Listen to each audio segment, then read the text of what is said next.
السلام علیکم۔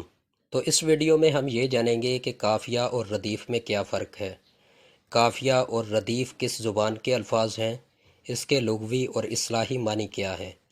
مزید اس کی وضاحت مثال کے ساتھ کریں گے تاکہ آپ یہ جان سکیں کہ قافیہ اور ردیف میں کیا فرق ہے، قافیہ کسے کہتے ہیں اور ردیف کسے کہتے ہیں۔ قافیہ اور ردیف شعری اصطلاحات ہیں۔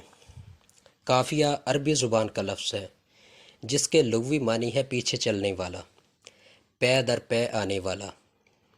علم عروض کے مطابق ردیف سے پہلے آنے والا لفظ قافیہ کہلاتا ہے۔ قافیہ کی جمع قوافی ہے۔ ادبی اصطلاح میں ہر شعر کے آخر میں آنے والے ہم آواز اور ہم وزن الفاظ کو قافیہ کہا جاتا ہے۔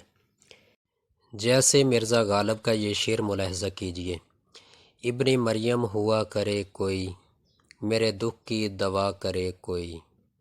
اس شعر میں ہوا اور دوا لفظ قافیے کے طور پر آئے ہیں۔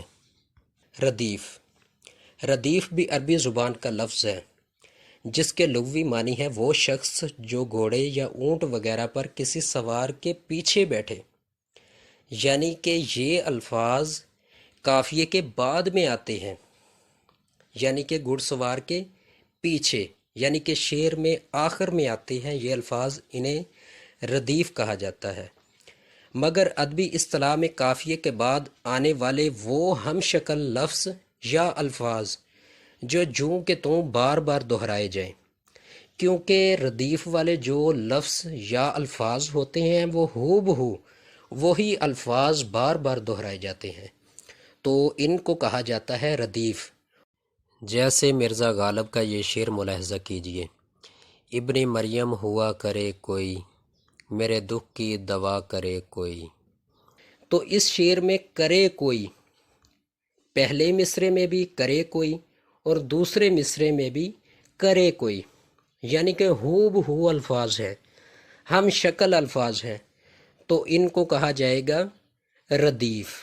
تو آج کے لیے اتنا ہی۔ اللہ تعالیٰ آپ کے علم میں اضافہ فرمائے۔ خدا حافظ۔